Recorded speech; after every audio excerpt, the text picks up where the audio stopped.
ಬಿಡೆನು.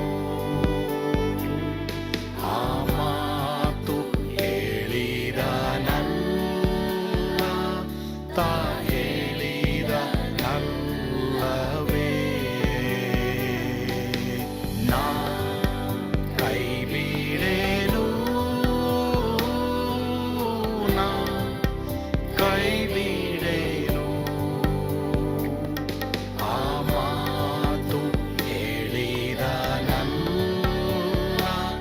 ತಾ ಹೇಳಿದನಲ್ಲವೇ.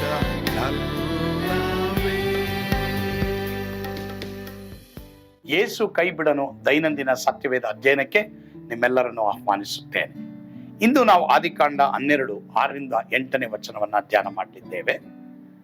ಅಬ್ರಾಮನು ಆ ದೇಶದಲ್ಲಿ ಸಂಚರಿಸುತ್ತಾ ಶೆಕೆಮ್ ಕ್ಷೇತ್ರದಲ್ಲಿರುವ ಮೋರೆ ಎಂಬ ವೃಕ್ಷದ ಬಳಿಗೆ ಬಂದನು. ಆ ಕಾಲದಲ್ಲಿ ಕಾನಾನ್ಯರು ದೇಶದಲ್ಲಿದ್ದರು. ಅಲ್ಲಿ ಯೆಹೋವನು ಅಬ್ರಾಮನಿಗೆ ದರ್ಶನ ಕೊಟ್ಟು, ನಾನು ಈ ದೇಶವನ್ನು ನಿನ್ನ ಸಂತಾನಕ್ಕೆ ಕೊಡುವೆನು ಅಂದನು.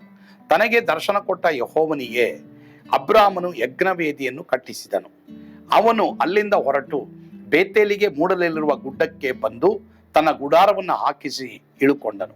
ಪಶ್ಚಿಮಕ್ಕೆ ಬೇತೇಲು, ಪೂರ್ವಕ್ಕೆ ಆಯಿ ಎಂಬ ಊರು ಇದ್ದವು. ಅಲ್ಲಿಯೂ ಯೆಹೋವನಿಗೋಸ್ಕರ ಯಜ್ಞವೇದಿಯನ್ನು ಕಟ್ಟಿಸಿ ಆತನ ಹೆಸರನ್ನ ಹೇಳಿಕೊಂಡು ಆರಾಧಿಸಿದ್ದನು. 7ನೇ ವಚನದಲ್ಲಿ ನಾವು ನೋಡುವಾಗ ಅಬ್ರಹಾಮನು ದೇವರಿಗೆ ವಿಧೇಯನಾಗಿದ್ದರಿಂದ ದೇವರು ಅವನಿಗೆ ದರ್ಶನ ಕೊಡ್ತಾರೆ, ಆ ದೇಶವನ್ನ ಕೊಡ್ತೀನಿ ಎಂಬುದಾಗಿ ಹೇಳ್ತಾರೆ.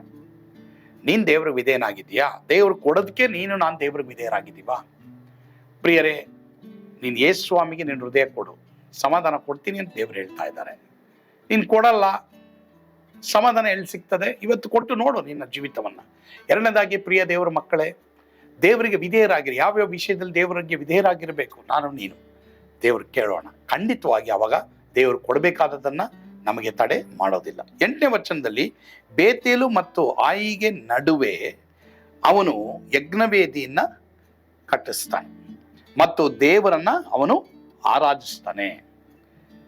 ಪ್ರಿಯ ದೇವರ ಮಕ್ಕಳೇ, ನಮ್ಗೆ ಎಷ್ಟೇ ಕೆಲಸ ಇದ್ರು, ಎಷ್ಟೇ ಪ್ರಯಾಣ ಇದ್ರು ಸಹ ದೇವರನ್ನ ಮರಿಬಾರ್ದು, ನಿಲ್ಲಬೇಕು. ಯಜ್ಞವೇದಿ ಕಟ್ಟೋದಂದ್ರೆ ಇಟ್ ಟೇಕ್ಸ್ ಟೈಮ್. ಅದೇ ತರ ಬೈಬಲ್ ಓದೋದು, ಪ್ರಾರ್ಥನೆ ಮಾಡೋದು, ದೇವರೊಂದಿಗೆ ಮಾತನಾಡೋದು ನಮ್ಮ ಜೀವಿತ ಕಾಲದಲ್ಲಿ ಡೈಲಿ ಇರಬೇಕು, ವಾರಕ್ಕೆ ಇರಬೇಕು, ತಿಂಗಳಿಗೆ ಇರಬೇಕು, ವರ್ಷಕ್ಕೊಮ್ಮೆ ಇರಬೇಕು. As A individual, as A family. ಇದನ್ನ ನಾನು ಇಲ್ಲಿ ಕಲ್ತರೆ ಖಂಡಿತವಾಗಿ ದೇವರಿಗೆ ಟೈಮ್ ಕೊಡೋದು, ದೇವರಿಗೆ ಆರಾಧನೆ ಮಾಡೋದು ಕಲ್ತ್ರೆ ನಾವು ಹೋಗ್ಬೇಕಾದಂಥ ಸ್ಥಳಕ್ಕೆ, ಗುರಿಯನ್ನ ತಲುಪಬೇಕಾದಂಥ ಗುರಿಗೆ ದೇವರು ನಮ್ಮನ್ನು ತಲುಪಿಸ್ತಾರೆ. ಒಂದ್ ವೇಳೆ ತಡೆ ಆಗಿದೆಯಾ, ಭಯ ಪಡಬೇಡಿ. ಇವತ್ತೊಂದು ತೀರ್ಮಾನ ಮಾಡಿ, ನಾನು ಯಜ್ಞವೇದಿ ಕಟ್ತೀನಿ ಅಂದ್ರೆ I will give time to God. ನಾನು ದೇವ್ರಿಗೆ ಟೈಮ್ ಕೊಡ್ತೀನಿ, ನಾನು ದೇವರನ್ನ ಆರಾಧಿಸ್ತೀನಿ ಎಂಬುದಾಗಿ ಹೇಳಿ. ಖಂಡಿತವಾಗಿ ಕರ್ತನು ನಿಮ್ಮನ್ನು ಆಶೀರ್ವಾದ ಮಾಡ್ತಾರೆ. ಆಮೇಲೆ ಪ್ರಾರ್ಥಿಸೋಣವಾ?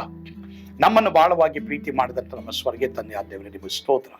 ಈಗ ಸ್ವಾಮಿ, ನಿಮ್ಮ ಕರಗಳಲ್ಲಿ ಒಪ್ಪಿಸಿಕೊಡ್ತೇವೆ.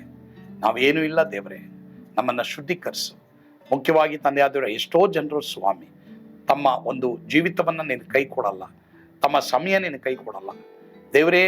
ನಿನ್ನನ್ನು ಆರಾಧಿಸುವುದಕ್ಕೆ ಟೈಮ್ ಇಲ್ಲ, ನಿನ್ನನ್ನು ನಂಬೋದಕ್ಕೆ ಟೈಮ್ ಇಲ್ಲ, ಬೈಬಲ್ ಓದಕ್ಕೆ ಟೈಮ್ ಇಲ್ಲ ದೇವರೇ. ಸ್ವಾಮಿ, ಇನ್ನು ಮೇಲೆ ತಮ್ಮ ಸಮಯವನ್ನು ನೀನು ಕೊಡ್ಲಿಕ್ಕಾಗುವಂತೆ ಕೃಪೆ ಕೊಡು.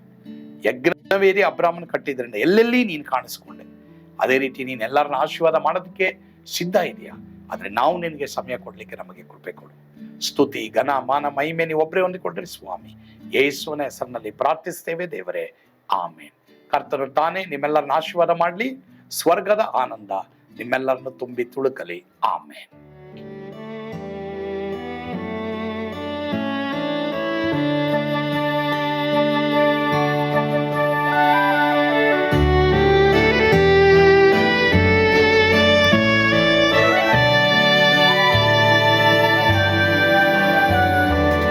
ಓ ಎಂತ ಅದ್ಭುತವಾದ ದಿನ, ನಾನೆಂದಿಗೂ ಮರೆಯೇನು.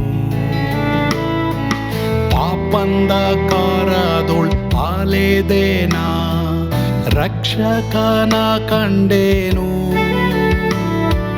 ಕೋಮಲ ಕರುಣೆಯುಳ್ಳ ಯೇಸು ಎನ್ ಕೊರತೆ ನೀಗಿದ. ಕತ್ತಲೆ ಹೋಯಿತು, ಜ್ಯೋತಿಯು ಮೂಡಿತು, ನಾನೀಗ ಧನ್ಯನಾದೆ. ಸ್ವರ್ಗದ ನಂದ ಎನ್ನಾತ್ಮ ತುಂಬಿತು. ಶಿಲುಬೆನಾಥ ಎನ್ ಸ್ವಸ್ಥ ಕೈದನು, ಎನ್ ಪಾಪ ತೋಳೆದ ಈರುಳ ದಿನಕ್ಕೆ ತಿರುಗಿದ. ಸ್ವರ್ಗದ ನಂದ ಎನ್ನಾತ್ಮ ತುಂಬಿತು.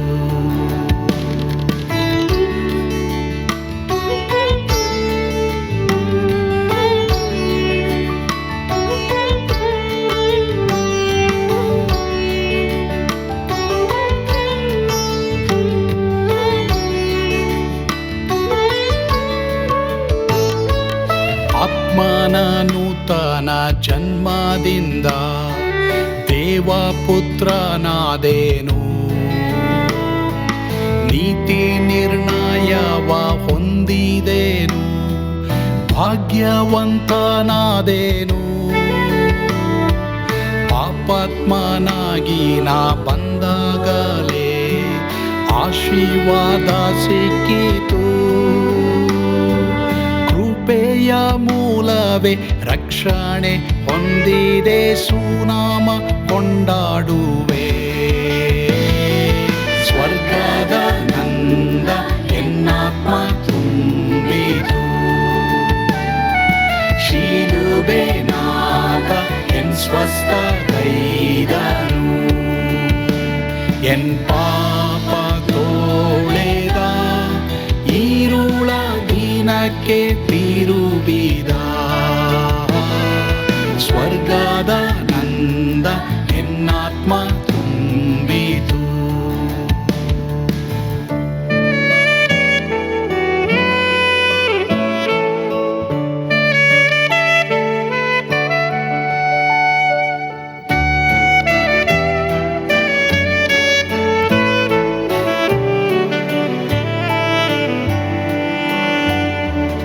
ಅನಂತ ನಿರೀಕ್ಷೆ ಏನಾಗಿದೆ, ಕಾಲವು ತೀರಲಾಗಿ.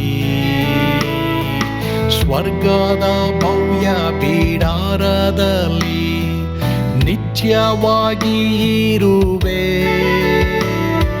ಶಿಲುಬೆ ನನಗೆ ಆಶ್ರಯವೇ, ನಂಬಿಕೆಗಾಧಾರವೇ. ನಿತ್ಯ ಐಶ್ವರ್ಯವ ದಿವ್ಯಾಶೀರ್ವಾದವ ಕರ್ತ ಇವನೇ ನಗೆ. ಸ್ವರ್ಗದ ನಂದ ಎನ್ನಾತ್ಮ ತುಂಬಿತು. ಶಿಲುಬೆನಾಥ ಎನ್ ಸ್ವಸ್ಥ ಕೈದನು, ಎನ್ ಪಾಪ ತೋಳೆದ ಈರುಳ ದಿನಕ್ಕೆ